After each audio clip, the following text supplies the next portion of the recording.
Thank you very much, Donka, for this kind introduction. So indeed, my name is Anke Middelmann, and I'm the Director of the Global Executive MBA at SKEMA Business School. Before we start, I think maybe I should start telling you a little bit about myself. I have been a professor for multicultural management at SKEMA for the past 10 years, but my professional life has taken me really to many parts of the world in many different situations, and it's these experiences that have become a real passion of mine, and it's why I dedicated my career to trying to help people become more effective when they work in international and multicultural environments. I am originally from Germany, but I have spent time in the UK, as you will hear from my accent, but also in Belgium. And I've worked in the United States and Britain, and I'm now in France, where I've lived for the past 15 years. As part of the Global Executive MBA, I teach international students from all over the world, which is a great pleasure.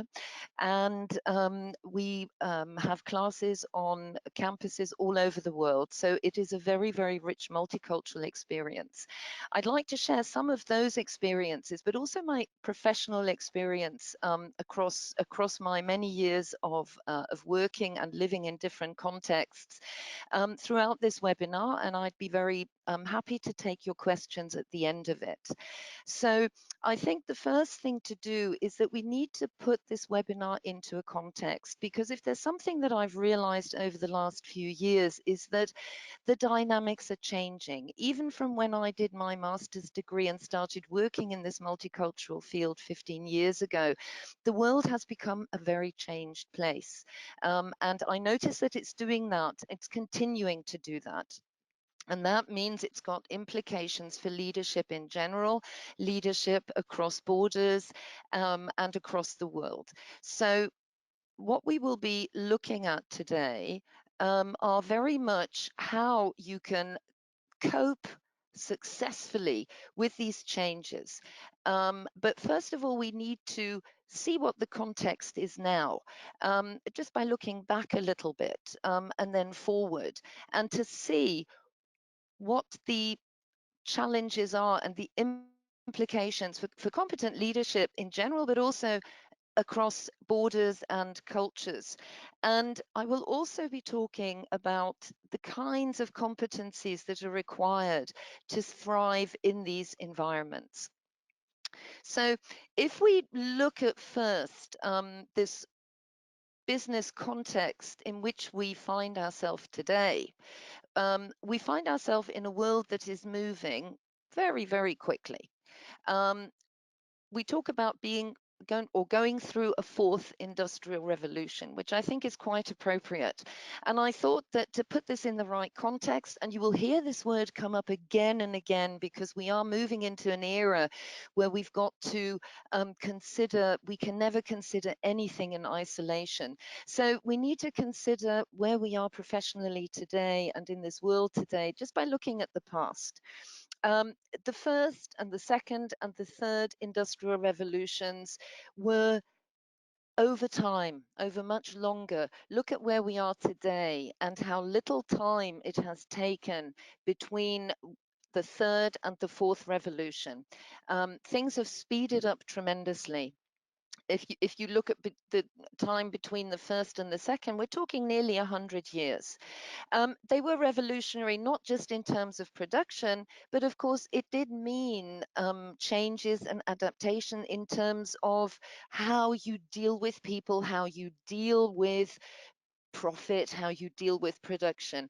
Today, we're on to something very different. And there are some mega trends that will really be there are 6 mega trends that we will need to take into account today.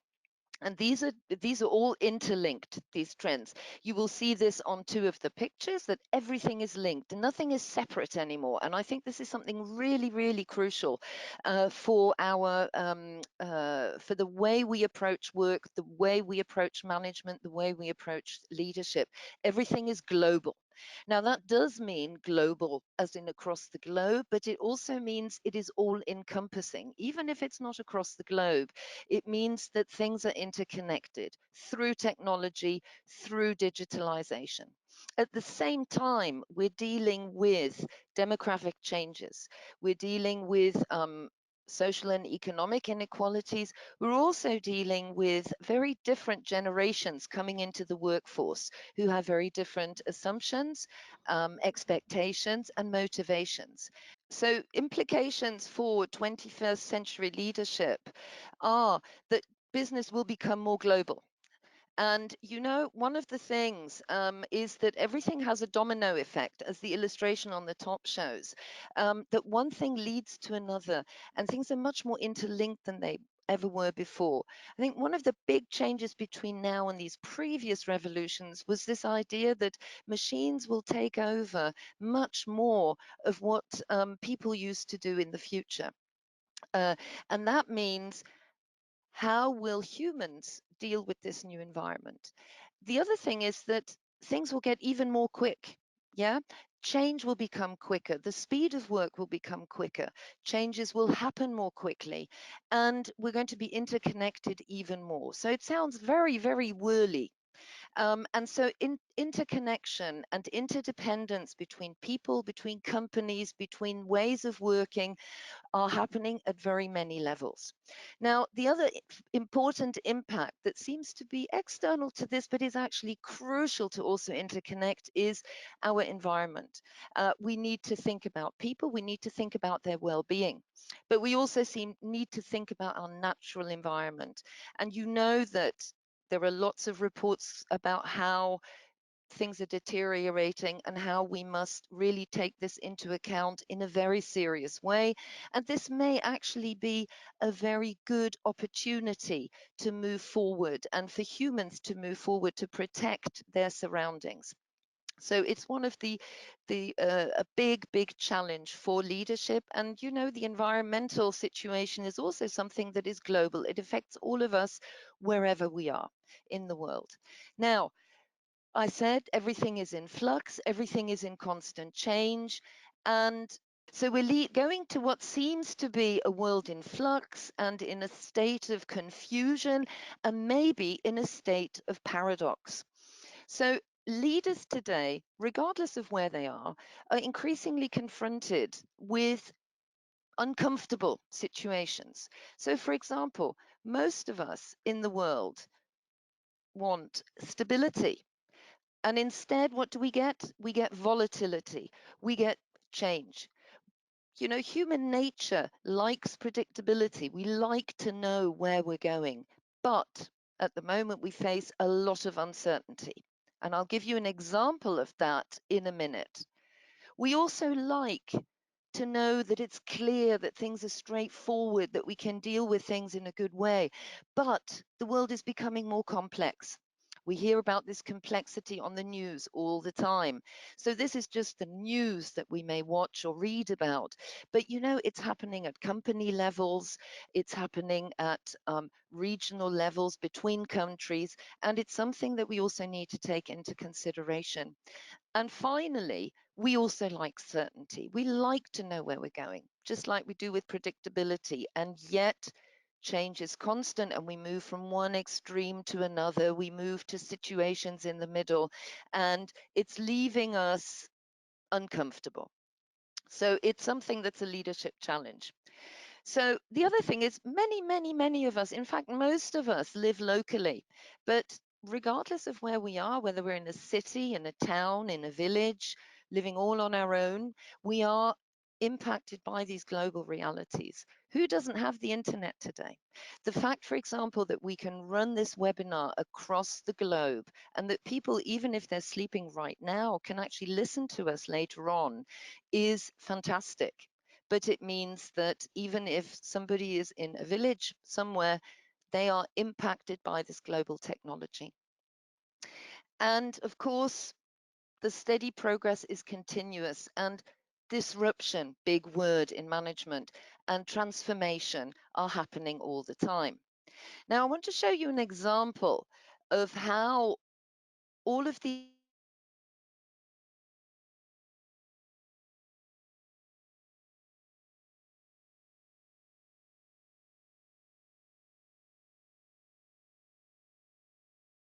I'm sorry, we have some difficulties with the sound. Anke, do you hear us?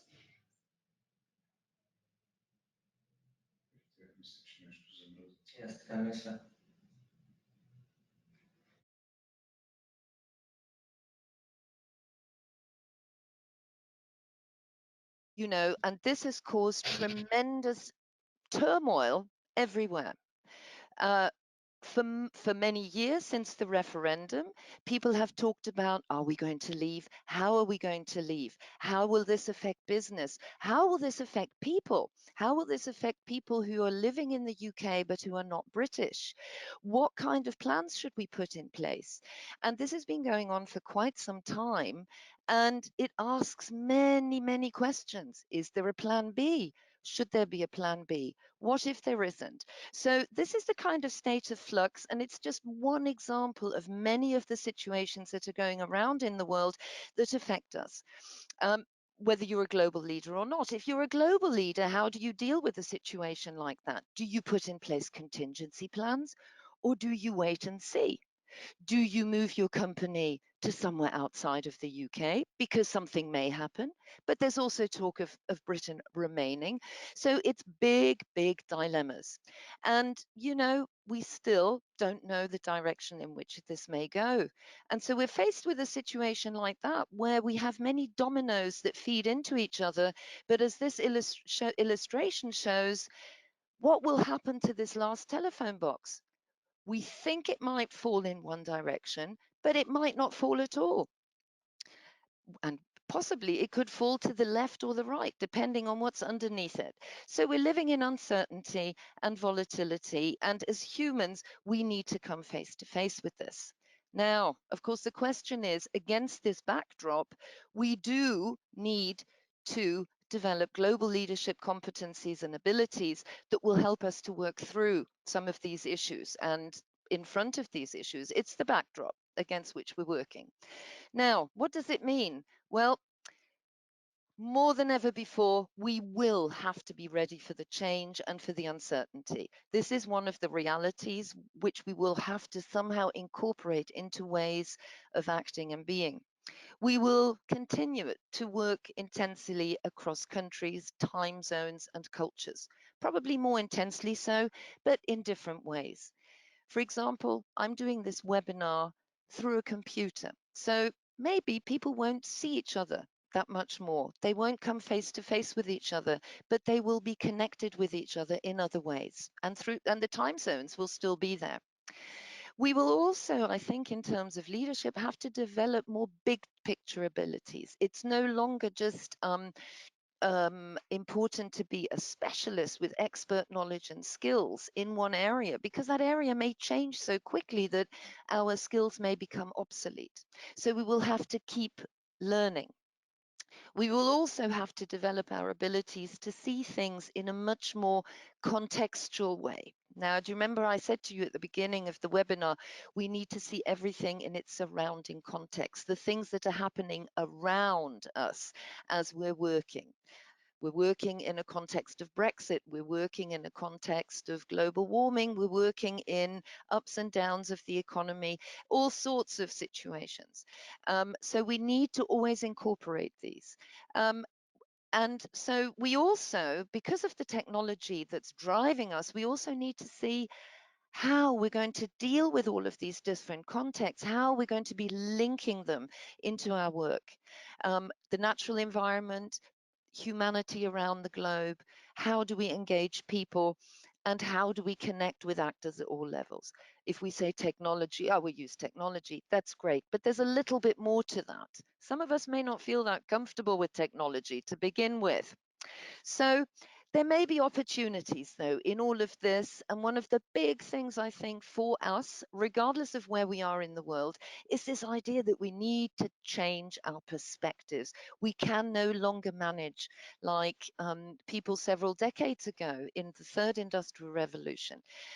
We need to deal with this complexity in other ways. So volatility, uncertainty, complexity, and ambiguity are the buzzwords of the moment, but maybe we can create other buzzwords that will take us forward in a more gentle and positive and holistic way to create a good future for us at all levels.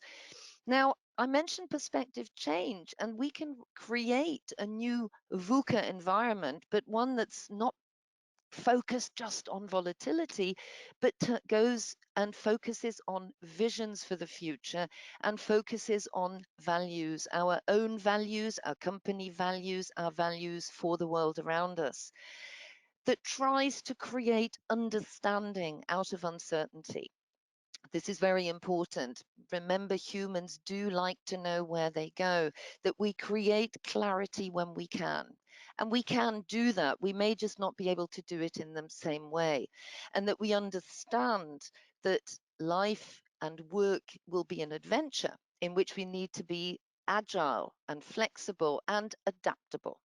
And we also need to understand that our business visions need to change, maybe from a single vision, which is long term, to connecting with more short term, more flexible business visions that are much more holistic in terms of what. In terms of how we approach things on a global scale.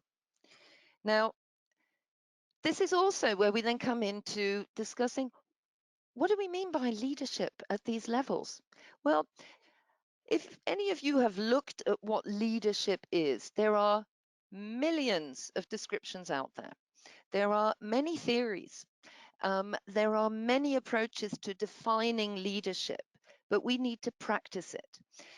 In some countries, leadership, or in some organizations, leadership is seen as one person making a decision and everybody else following. In other places, it's considered as being a member of a team who's equal to the others. In some, it's an expert who guides others through knowledge, but also inclusiveness. So there are very, very many different approaches to this. And I came across this definition of leadership, which I think is actually very good, because it means that it is action taken with a proactive attitude and intention to change something for the better. Now, this does not include any hierarchy levels. It does not mean that one has to be at the top of an organization, but it means that everybody can develop the skills and the competencies to drive something forward in a good way.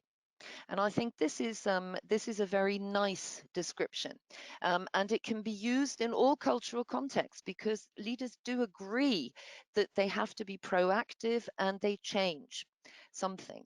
It's just how they do it that will depend from one culture to another. And of course, there's lots of cultural research about that. Now, in order to look at some of the leadership competencies that people will need, or that are all over the internet today as desirable competencies or necessary competencies to have in an international context in the future, here is something, I came across some things that that boggled the mind. And here we go. Look at these. Leaders are supposed to be able to be humble, they're visionary, they're critical thinkers, they have strategic vision, they're authentic, empathetic, confident, they're courageous, they have global mindset. As you can see, there's a myriad of different capabilities and competencies that leaders are supposed to demonstrate in an ideal world, because there's no way that any single person can actually include all of these. But we can work on this, and we can work on some of these things that maybe some of these elements we already have in us. Some of them we need to develop. What they all point to, though, is something very interesting. They point to skills and competencies. They point to things that humans do, not necessarily things they know, not what they do, but how they do them. And I think this is a really important thing, that we have to actually switch our mindset in order to develop these skills for the future. Now, what it brought up to me is this idea of how we are left and right-brained. Now, some of you or many of you may have come across this in your life and work, that we use left brains and right brains. Some people are more creative, whereas others are more analytical and logical. Now, if you look at what's on the left side, the left brain expression tends to be the logical expression. This is the kind of these are the kind of strengths that we use and competencies and ways of looking at leadership and management and production and running business that have been very successful in those second and third and first, of course, also industrial revolutions, at the expense of the creative side. So many of us have probably been conditioned very much to develop this left brain expression. Of using facts, of using data, of forming strategies, of being ordered and planned. Very, very much, I certainly have been educated in this way, that structure and organization and planning to achieve a goal, relying on data, relying on things we know and the information we can find is key. However, the right brain expression is just as important. It's really important to be able to be creative, to be intuitive. You know, some people have good ideas, but they don't know where they come from, but they have really good ideas, but they can't base them on any rational or logical concept. This idea of believing this and looking at the big picture and looking at a holistic whole picture. Remember my mention of context. This is something that needs to be, that will be coming much more to the fore, I think, in all leadership in the future. It's something that's beginning. It's something that's not there yet, but it's something that we certainly need to educate our leaders in.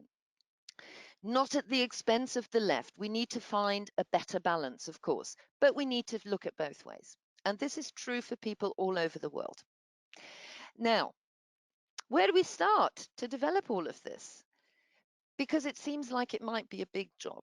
If you're an engineer, you might think, oh, creativity is not something that I've been taught. If you're a computer programmer, you might not look at a field of flowers being be inspired, but maybe we can start. In fact, the first place to start on this is you. Now, this is something that I've learned over time. I always thought that learning theories and putting them into practice and telling people how to do things and telling people how other people function was the be all and end all. However, I realized that unless people know what their own self is, they can't function very well. Now, this is something, as you can see, that Aristotle already realized over 2,000 years ago, and it's true. Because, you know, the thing is, we see ourselves through our mind, through our mindset. Through our internal beings. We just don't know it. It's locked inside us because practical knowledge is something that we're also encouraged to enhance and to bring forward. Now, what is this knowledge, this self-knowledge? Where do you start? Well, it's all about self-awareness. It's knowing who you are, and in that way, you can manage others. And the thing is, we need to ask ourselves, how well do you know yourself? Now, I've worked with managers for years in all parts of the world. And what I've noticed is that they are great strategists, they're great experts in their field of work. However, when it comes to their self-awareness, it is something that has not been encouraged. Development of that has not been that encouraged. And it's important because only if you know yourself and who you are can you be able to be a competent manager. And that's before you go international. So you need to know what your personal values are. What is it that you feel most passionate about? What about your strengths and your weak points? Strengths are great, and we don't really like to think about the weak points that much. And sometimes we know what they are and we try really hard to improve them, but it's really hard work and we don't look at our strengths. Also, what what is our passion? What are we really passionate and crazy about? What do we really want to do, or how would we like to do it? What about our preferences, regardless of what they are, personal, professional? All of these things come to in place. The other thing is our emotions and our reactions to other people. So it's basically knowledge of ourselves. And finally, the big one is our impact on others. And sometimes it's not that comfortable to go there. It's a big thing. But it's an important first step, because this self-awareness and self-knowledge is what is the root of everything else. Only when you know who you are and where you come from can you actually know what skills you need to develop and why and how. And those are the competencies that you then come out with. So how do you do it? Now, these are some questions that are sometimes asked to people to discover them. So, would you be able to very easily say what your personal values are, what you're passionate about? Do you know how others see you and what impact you have on them? Have you asked yourself what kind of leader you would like to be or what you are? Many of us kind of go there and then we give up because there's all these urgencies. And emergencies that we have to deal with on a day-to-day level, and we don't really go that much further. And sometimes we're not really given the permission or the time to do that. But it's important. In the 21st century, it's going to be more important than ever, as you'll see. Because as this slide shows, self-awareness, these are some of the big leadership competencies that are required for successful leadership globally. And you will see that self-awareness is really quite key. Look at all those yellow arrows and all the directions that they go in. If you know yourself, you know how you will go about solving problems. You will know how you can maintain stress or your emotions. You will know how to deal with empathy and interpersonal relationships. Your self-awareness will tell you, am I an extroverted person that thrives on working with others, or do I prefer to work on my own? Okay. It also allows you to work on your own communication with others. So it is really a driver for absolutely everything. And so it becomes an important, something important to develop. Now, where do you start? Well, some of you may know about these things. Some of you may have done assessments through your workplace. There are many, many out on the market. Myers-Briggs is a very well-known one. There's another one called DISC, D-I-S-C. There is the Enneagram, which shows you at the bottom. There are things to measure your strengths developed by Gallup, for example. Many, many tools out there. A word of warning, those tools really need to be assessed with you by somebody who is competent in them. I've noticed that with our students, when we discuss these things, they see themselves in a different light, and it makes them so much more aware of themselves in a classroom, in their management environment. They actually go home and they think about themselves much more. So they discover their strengths, they discover what they're good at. And they realize that it's much more important to focus on those than to focus on areas of improvement, for example. And you can also do this by just talking to others. You know, what are some of my strengths? How could I improve this? What do you think? You could also actively listen when people talk to you about something that you've done. You may also have aha moments yourself. And it sounds very old fashioned, but keeping a diary or writing down these things is very important. I stress this self-awareness because it is so important. It is really the key. It's the foundation. If you're going to be a global leader who's going to be doing successful business around the planet, you need to know who you are so that you can confidently go forward and involve and include and connect with people and drive them and motivate them around the world. So it does start with you. So once you have this about yourself, we need to go into the workplace. Now, as I told you before, there are leadership models out there in large numbers. I'm going to show you just one, which ties in very much with this idea of from the same people from whom comes the leadership quote, who notice that in this day and age, or that for the most part, our leaders today tend to be experts and achievers.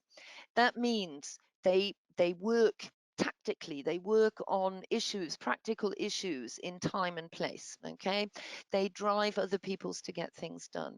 Achievers motivate people to reach a goal. And to drive processes in companies and to move forward that way. Now, about 90% of leaders are in these categories, but they don't transform. And this is something that we will need today. We need to have a much broader picture. And as you can see, self-awareness is very much part of that. Intent. Self-awareness allows you to understand where you need to go. Being a catalyst is somebody who involves everybody, who motivates people, who empowers them, and who drives transformational change. This is, according to a lot of the literature, according to a lot of management research, and I see it in my own experience somewhere where we need to go in the future. We need to be more encompassing. And this is not only due to technology, this is also due to generational changes. You know, I notice the difference between my Generation X and my Generation Y students in the workplace and in the training room. They have different motivations. They want different things.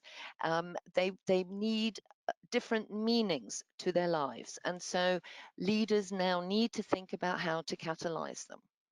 So in order to know how you're going to go, again, that self-awareness needs to come through about how you like to lead. Do you seek perfection, for example? Do you thrive on motivating people? Do you like to make your environment harmonious and allow everybody a say?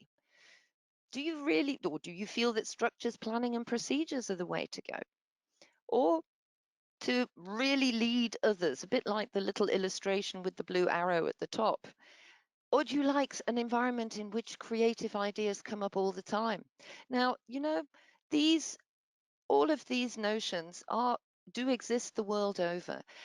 It depends on the company, it depends on what you do, it depends on the organizational structure of the company, but you will find individuals who have these different approaches to leadership across the world. And so once you figure this out, you can figure out how you're going to look in these new leadership attitudes. Now, again, we need to be aware of the big picture. It's something that I talked to you about before. It's global. We are global, not just your immediate function, but consider the bigger context. Link your left and your right brain. So don't work, if your intuition is good, see how you can balance that with your analytical side. Bring together the generations.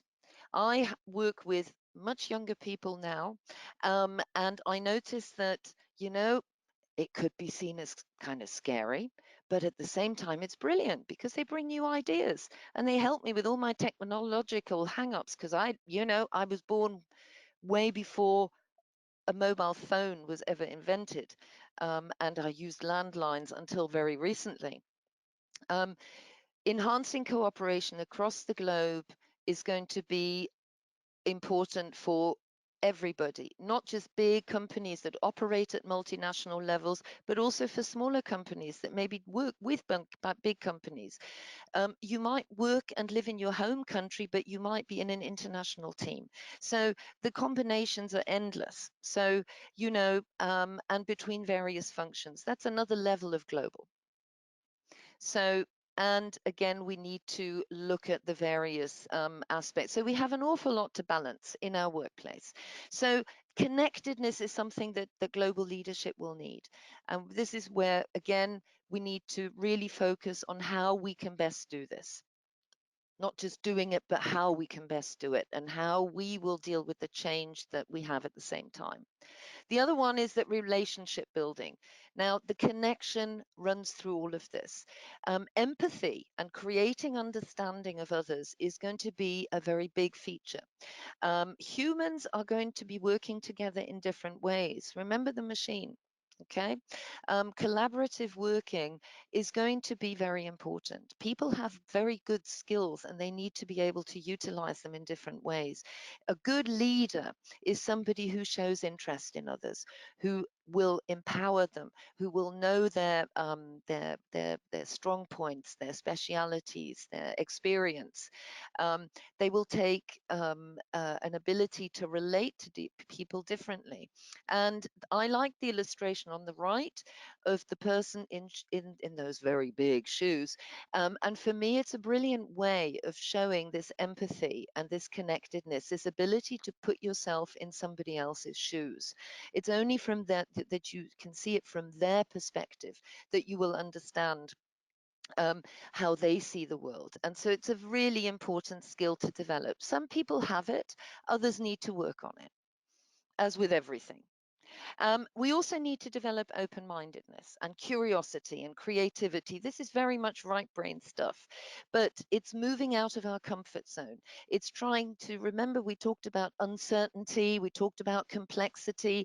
Yeah, well, in order to gain clarity, we need to be curious. We need to see, how can we do this? How can we make this work differently?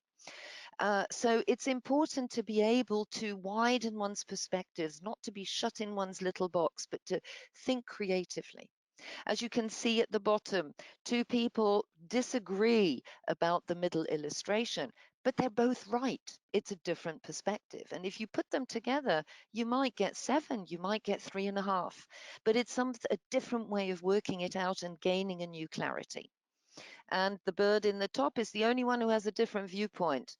Encourage the expression of that viewpoint, because they may have very, very good things to contribute to the discussion.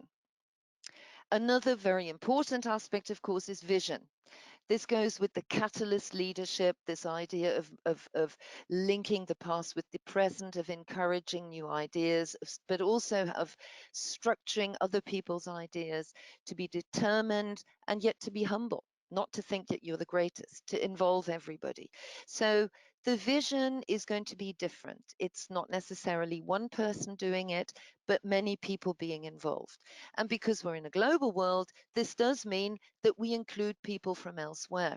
And of course, this brings me to the intercultural competencies that we need to have.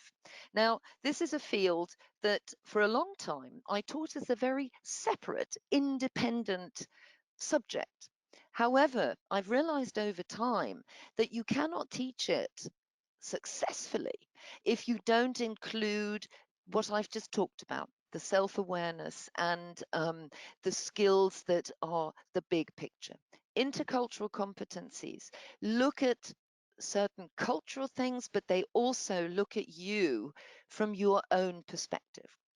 So what does it mean? So first of all, one of the big things about developing intercultural competencies is, it's when you deal with other cultures, and they can be professional, but normally in this particular context, we talk about different national cultures. One of the first things to understand is that we never see things the way they are objectively. We see them as we are. Those are our filters. It's the culture that we've been brought up with that has encouraged us to see life and attitudes and belief systems through our own filters. Like this, we all look at the world through a different lens. Okay, and it's really important to know what that lens is. Now, these lenses are sometimes good and sometimes not that good. They are unconscious, and we all have them. So to show you how that works is that we react to things, an input or a stimulus. It could be a conversation, and we may not understand everything the other person says, or we find it very curious that they do something very differently. And through our own lens, through our own experience, our history, our culture, we what we do is we interpret the situation in which we are, and we make assumptions about other people. Now, I'll give you an example of that. One of the big issues in multicultural settings, when people from very different cultures work together, I found that one of the big issues is around time and how to use it, and around planning and structuring work and who does what. But one of the biggest things is around punctuality and planning. And what you will have is, that there are some cultures where precision and punctuality are very, very important. So if something is not done by a certain time, but it's done maybe half an hour later, the immediate assumption, of course, is, oh, they're so badly organized, because the punctual people see it through the lens of their own culture, that it is good to be punctual. What they don't realize is that maybe the cultural assumption of the person who's late might be slightly different, and that something else got in the way, and that for them, 30 minutes late is still okay. It is one of the big things, and it leads to perceptions and to preconceptions that are not necessarily positive at the end of the day, and to a lot of misunderstanding around work. Now, when we look at cultures, here's what we have. I know we talk about icebergs an awful lot, but icebergs are useful. Particularly in terms of culture, they're a very interesting way of seeing attitudes and ways of doing different things. You will see that my iceberg has a visible objective part and a subjective invisible part. Now, the objective visible part is all the stuff that we take in with our senses. What we hear, see, smell, touch, read, say, etc. So we see monuments, we see at the workplace, we see a PowerPoint presentation like this, okay? Or we see structures, we see how people dress and so on. What we don't see are the motivations behind those, because they come from different belief systems. People may act in ways that we think are really strange, or that we think are unacceptable. It's because of our belief system. It's because of the values that have been taught to us. We don't develop them ourselves. We're taught these values by our parents. And guess what? They were taught them by their own parents, who were in turn taught them by their parents, and teachers and bosses and the media. Everybody has an input into our belief system. And these belief systems go way, way back, hundreds, sometimes even thousands of years ago. And unless we understand those belief systems, we're not going to be able to see culture in an objective way. We're not going to be able to deal with cultural differences in a positive and workable way. Now, I'm going to show you some research that's been done about value and belief systems in different cultures. These are what we call value lenses. They're a little bit like those glasses that I showed you earlier, and they come from different countries. So here we go. Here's one value lens, and see if you can guess them as I put them up. I'm going to tell you what they are in a minute, but see if you can guess. And another one.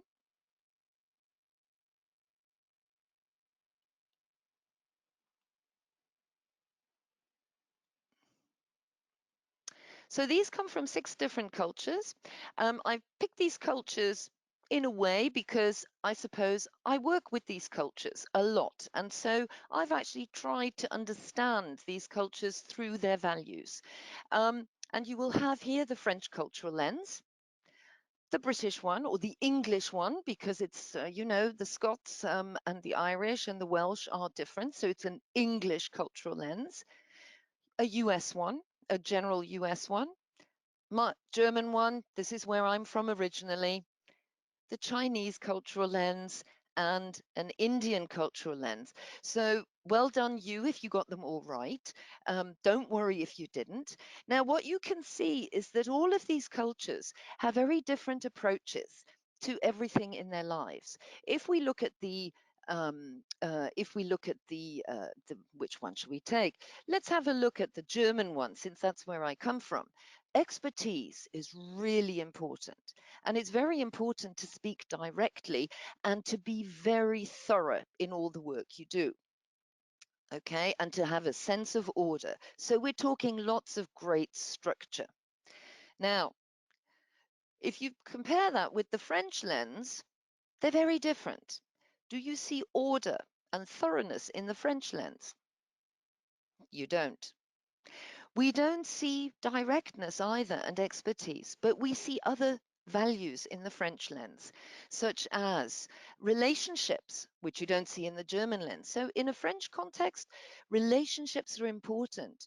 Who you work with, how you work together. The notion of hierarchy is much more important in a French lens than in a German lens. So you can imagine just between these two cultures how difficult it would be to try and work together. You add to that, look at the Chinese lens, the notion of hierarchy is there too, but it's probably expressed in a very different way from the French lens because of a very different cultural value development. So I'd love to spend hours on this, but I can't. So let's go on to see how you can develop this cultural competence that will be a really important part of your global toolkit. So you need to, as I said, be aware of your own culture, not just those of others. So beware of your filters and how you approach other cultures. One of the things that I've often advised my students, and also I've done training in companies for many years, is to tell me about their filters, to tell me about their behaviors and what makes them think about the difference. Why do they think other behaviors are maybe not so good?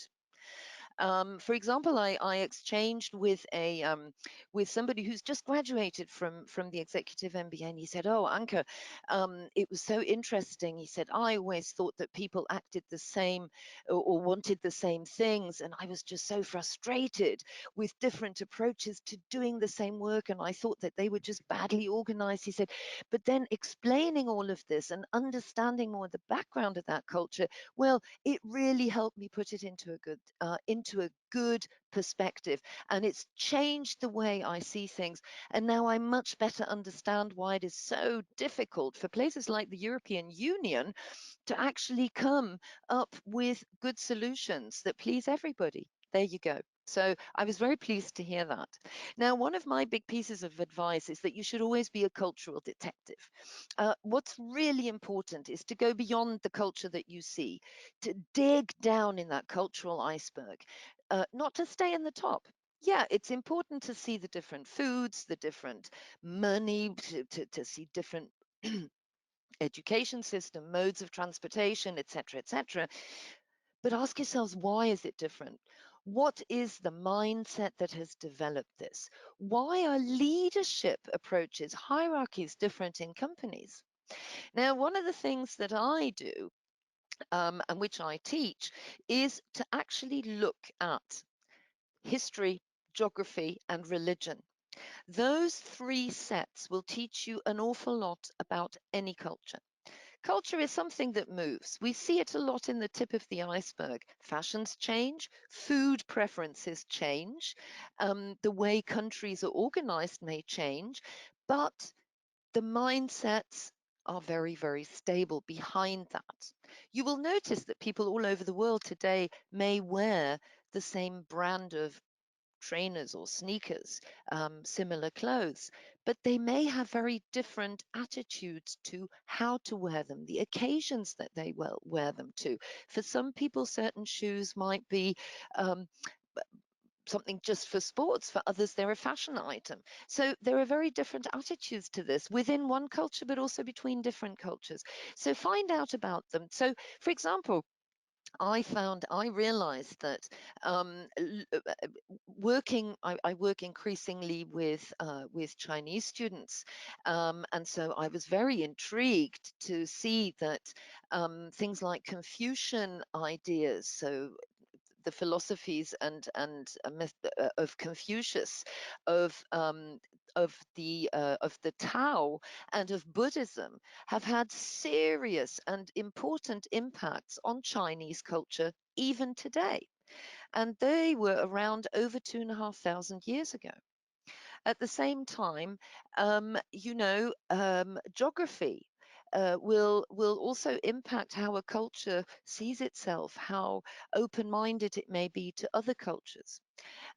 So those things don't change so much over time because, we learn them and then we forget about them because they become part of us. Now, I think one of the other big important things is that, as you will see in the bottom, we can have a mono or a multicultural mindset. Um, we all would love to have this idea of a multicultural mindset, which means is that we have an open-minded approach to different cultures. At the same time, many of us have a very superficial one, or actually think our culture is best. We have people all around the world that will have different attitudes to cultural differences. So it's important to see in yourself, but also in others, just how accepting they are of cultural differences or how protective they are of their own culture. And, in today's globally shifting worlds, both extremes are very well possible. So we never make assumptions, I think, is my big rule for cultural competence. Never make assumptions about another culture, but try to describe or try to observe another culture. Try to identify why there are certain behaviors or attitudes, and then try to put them in the context of what the impact is on decision making, on working together, for example. It means taking a step back. It means not stereotyping. It takes time, but it is very worth it because you become more interculturally competent. You develop an intercultural and open-minded mindset, and that's hugely important. So looking at some of the things that my students and managers have told me, and I'm not going to go through all of them, these are the kinds of things that they have taken away, or actually after they've been in different intercultural situations, what their learning curve was and what their big learning elements were. And I think some of them are very important. The idea of not stereotyping and asking questions when you don't know or you don't understand. So this is the global competence for dealing with other cultures. There is another global competence. I've mentioned it before, and we need to think about it from a different point of view because these are ethical. And when I talk about this, I mean particularly social environmental well-being. We are global, so that means people intermingle. It also means that our products and our markets intermingle. It means that we may produce in one country and sell in another, and it's having serious repercussions on our inequalities of incomes, of people, of well-being, and the planet. So this is something that a global leader increasingly will need to integrate in their decision making. It can start from a very small level, but it's something that you cannot leave out anymore. For example, big companies like Unilever and some business schools have, and other organizations have taken the UN Sustainable Development Goals and integrated them into their decision making and their production processes of what they can do to integrate sustainability into their ways of working. Decreasing the inequalities that we have. So yet another level. So we've got a cultural level, we got ourselves level, we got leadership, we've got global levels in terms of culture, in terms of multinational, in terms of ethical and societal considerations. And so we need to pull it all together. So how do we do that? It seems huge things to take on. And it's not always easy, definitely, but there is a way of getting there. Now, first of all, here's a nice illustration that shows the different factors that go into some of the issues that we've talked about. It's our self-awareness, our authenticity, our understanding, our knowledge, and knowing how we act, how we react, how we interact, how we make decisions. It's our awareness of culture and our global knowledge. Now, our global knowledge, for me, tends to be what's happening in the world. Our awareness is, how do we add culture to that mix? Why are certain things happening globally, given the factors of the cultures that are involved? And then there is our motivation. How does it motivate us to move forward? So these are the kinds of things that I think we'll need to look at much more intensely in the future than maybe we have done. It's a very new approach to leadership. And as you can see, it doesn't talk about setting goals, but we set goals with all of these things in mind. Now, you will find it's a journey that may not be uh, straightforward and linear, as our left brain would like us to make it, but it is an awareness raising journey. If you are on this journey to increasing your global awareness and your global competencies, you may find that you start with incompetence and you're not even aware that you're incompetent. You may do things and think that you're doing them the right way, only to find out that actually you aren't. And then something will happen and you will say, aha,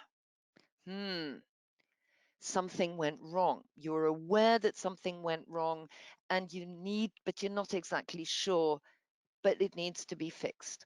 At that level, you will try and figure out what it is that needs to be improved, and you will become consciously competent, which means that it will be an effort to work on your competencies, to maybe show empathy. If it's something that doesn't come naturally to you, you may need to work on it, but you are now conscious of the need for it.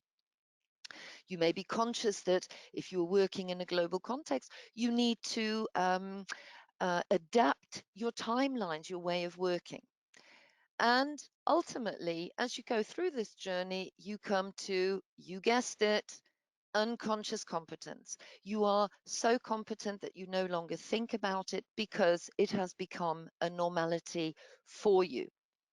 Now, in all of this, there is obviously, it is turbulent, as the heading suggests for this slide, and it's an awareness raising journey. So it's not always going to be easy and straightforward. There are going to be challenges ahead and you need to deal with them. Now, this is where you will see one of my favorite illustrations of all time: keep calm and carry on. It is there for a reason. Some of you may have seen it. Posters are sold of it in many, many places today. Some of you may not know it. It is a poster that was originally developed in the United Kingdom during World War II, when there was the threat of a German invasion.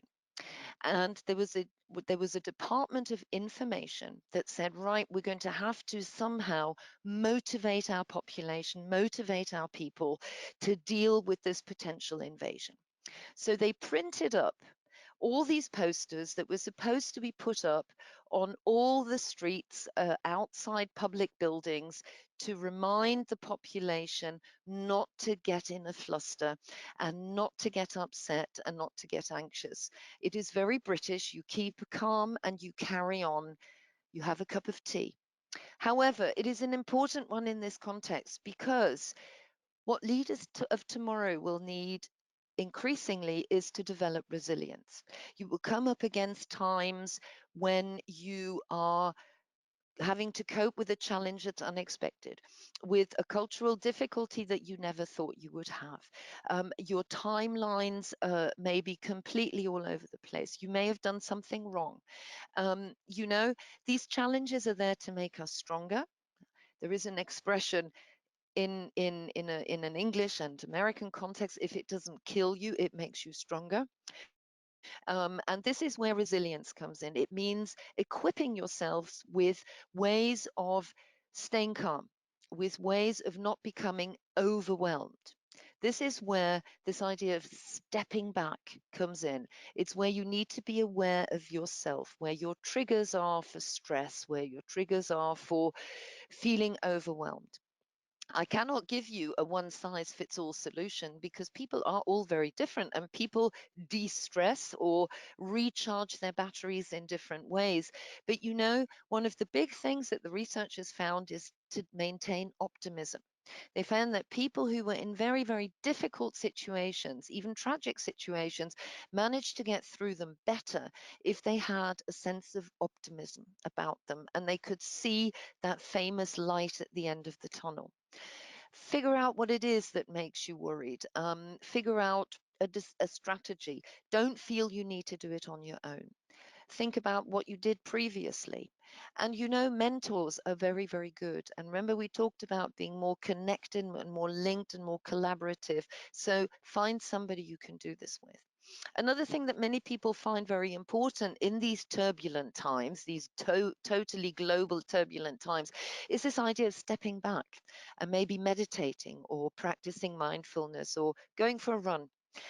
We do need to take time out, and to understand that we cannot keep running and that we need to, in order to be effective, we need to think of ourselves too.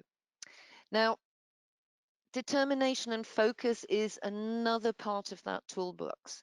If you plan to fail, if you fail to plan, I beg your pardon, you plan to fail. Now, this is some advice that I was given at school when I wasn't planning, and I could have been failing. And it was something that helped me very much in getting through a very difficult period at school.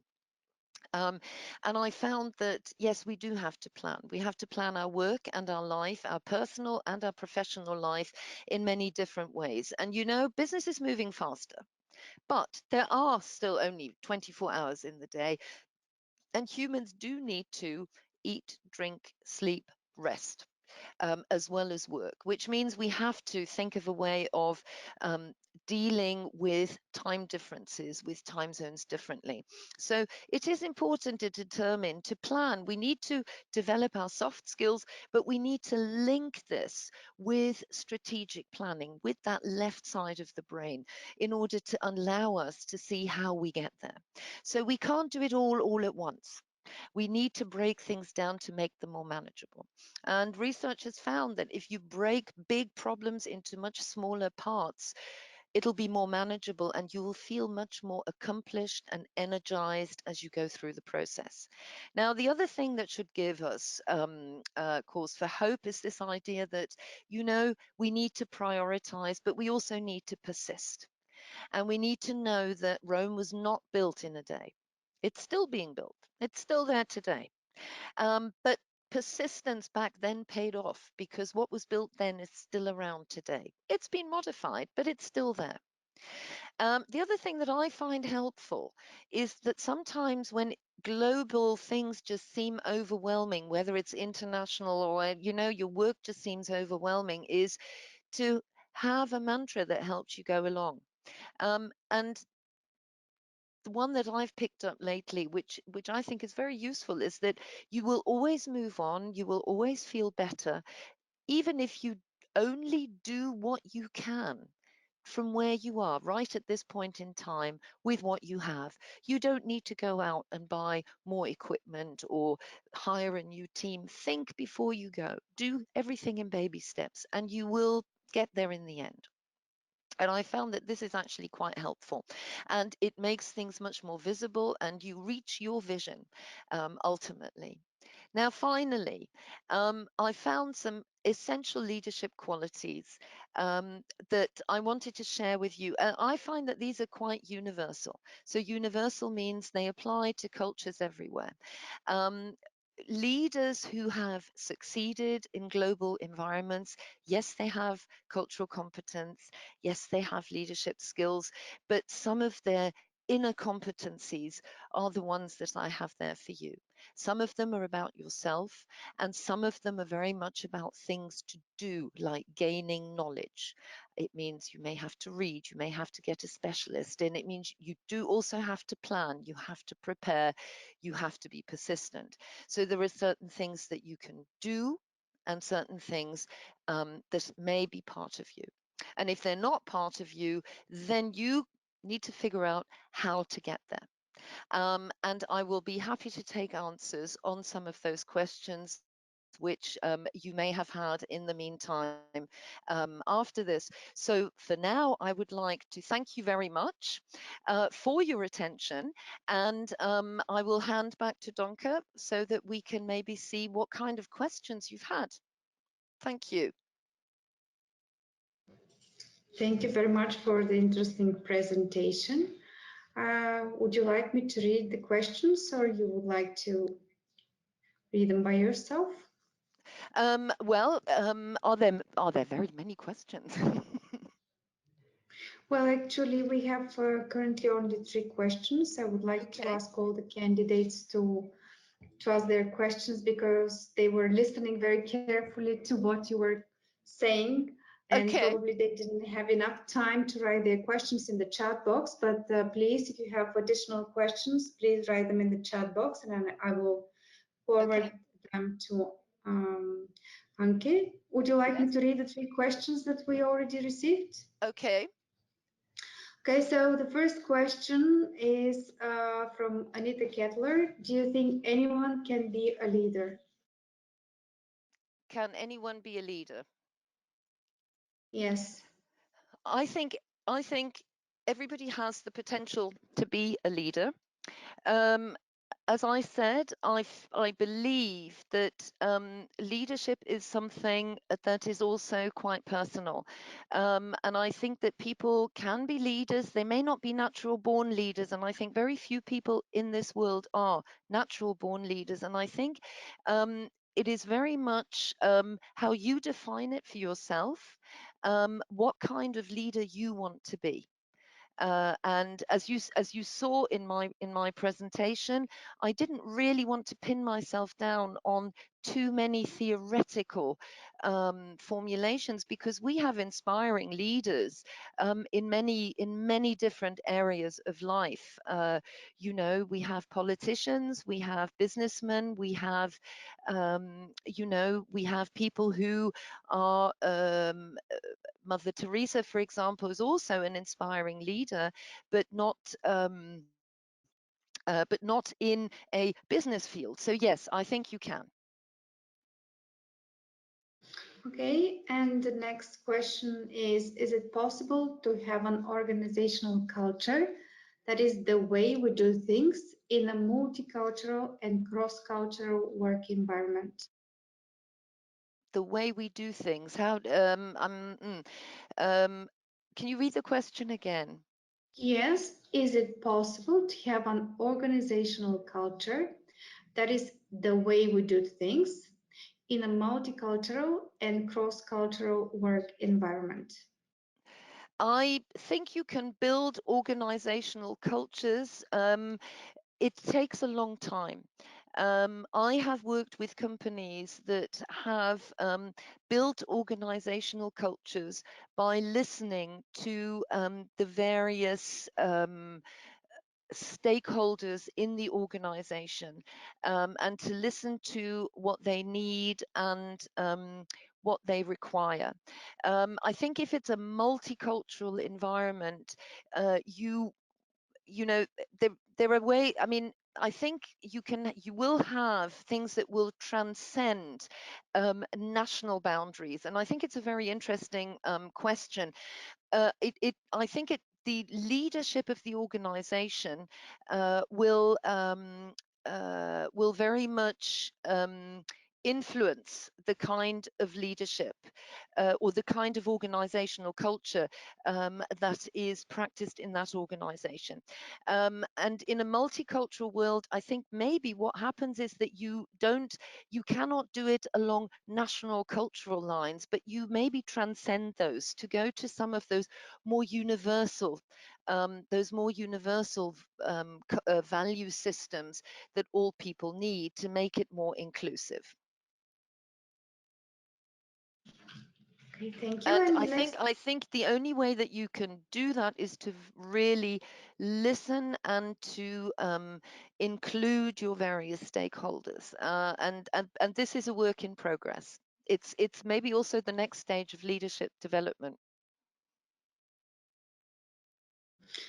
And we have a question. A leader should possess many skills, but what is the only one skill that all leaders of tomorrow must have? Huh.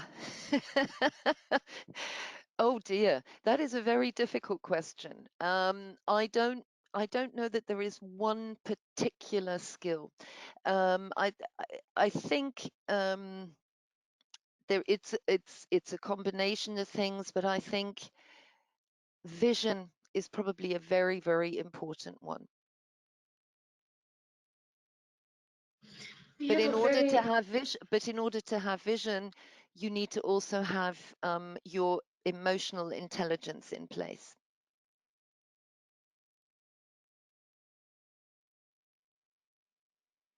Hey, we have another question. Do you think volunteering on the global scale is useful for discovering incompetences and building competences? And if yes, could you recommend such volunteering position? You mean did you say volunteering? Yes, volunteering. I think volunteering is great. Volunteering is a way to discover other cultures, to be immersed in other cultures in a way that is total. And particularly if you go out of your comfort zone in your own country or in an environment that you know. And I think it does build multicultural competence. Again, I think you need to be very aware of your own filters for this to appreciate it, because volunteering means doing good for humanity, but sometimes we think that, you know, um, we're there to help rather than to and to give, but it's a two-way process. So I do think that multicultural competence is something that you will gain, but it's also something that needs to be prepared for before going. In terms of organizations, there are so many out there that I really wouldn't know what to recommend, because I think, again, it depends on what you like to do. I think teaching a foreign language could be a very valuable thing, but you might actually you might be good with your hands, or you might want to um, to I don't know, to work out in a museum or something like that. So there are many opportunities out there, and I think it doesn't matter so much where one goes. I think if I were to give one piece of advice, is to do something that fits with one of the ethical imperatives and considerations that I outlined um, in the presentation, because this will also be something, a competency to bring back into a workplace after such a volunteering program.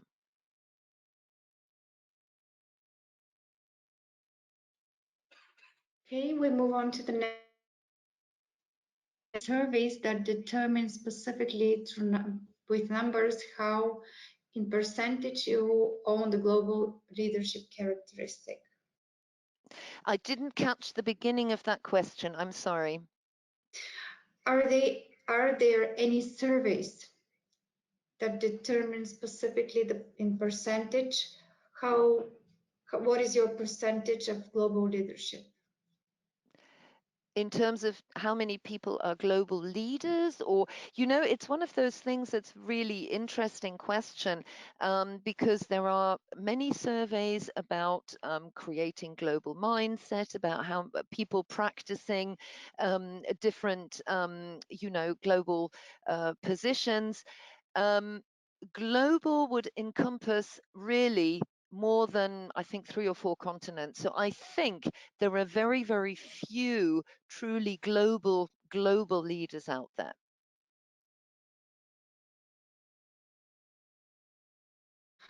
And we have another question. Of course, we receive a lot of thank yous for the interesting presentation, but we have another question.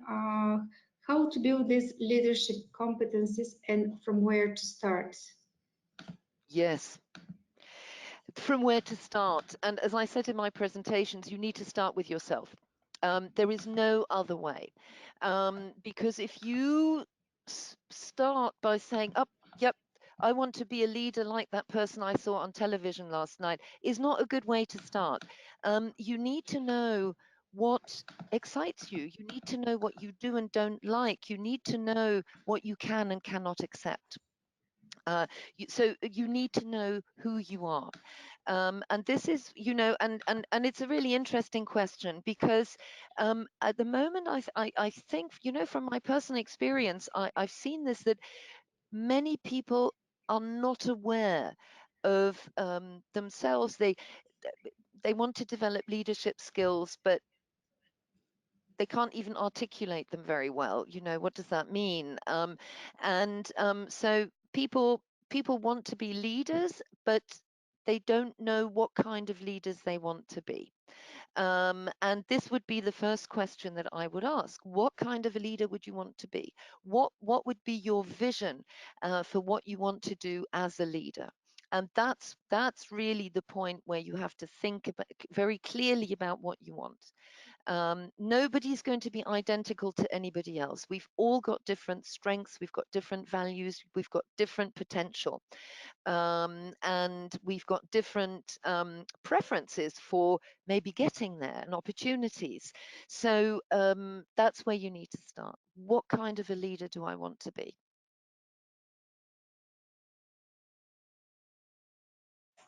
Okay, we have a very long question. Oh dear, okay. Yeah, how leadership toolkit, how leadership toolkit can help to make a decision to adapt the fourth generation industrial revolution in an organization, and at the same time keep the existing human resources who are not so skillful with the new technologies. Would you like me to read it again? Yes, please. How leadership toolkit can help to make a decision to adopt the fourth generation industrial revolution in an organization, Help and at the to make same a time, hang on, decision to adopt. mhm, and at the same time keep the existing human resources who are not so skillful with the new technologies. Okay. I think this is where your soft skills in terms of negotiation and in terms of inclusion really come to play.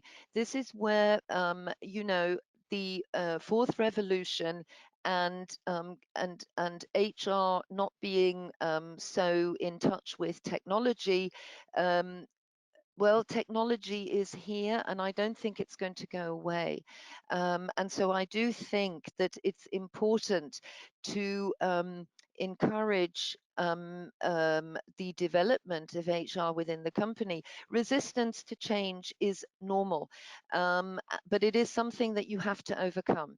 And this is where your leadership toolkit will make all the difference. How would you persuade? How can you change people's perspective? How can you maybe include them into moving forward? Those are the kinds of questions I think that need to be asked. Because it is something that is a transformation, and so the transformation will require effort, and it will require involvement. But I think it's including all decision makers in that process is the best strategy forward, even if it's time consuming. Okay, thank you. We have few questions regarding the video recording after the webinar. Yes, you will receive a link with the video recording after the webinar in your follow-up emails. Well, actually, we receive a lot of thank you for answering. Thank you for your time. We do not receive any new questions so far. And yeah. Okay. We're receiving a lot of thank yous for the interesting presentation currently in the chat. Thank you. Yeah, and I would like to thank first Anke to you for the interesting presentation. It was extremely pleasant to hear this presentation, and also to all the candidates that attended this webinar. As I said, you will receive the recording and a link in the follow-up emails. And wish you luck in your application journey. Thank you very much. I would like to thank you, Donka, for making this such a really smooth and wonderful experience. And I would also like to thank everybody for asking the questions that they've asked. They're very thought-provoking. And I think thought-provoking works on both levels. I'm delighted that I've been able to provoke thought, and I'm also delighted that you have provoked me to think. And I think this is one of the very important parts of this whole journey as well. So thank you very much. Thank you. Have a great evening. Bye. Thank you. Bye-bye.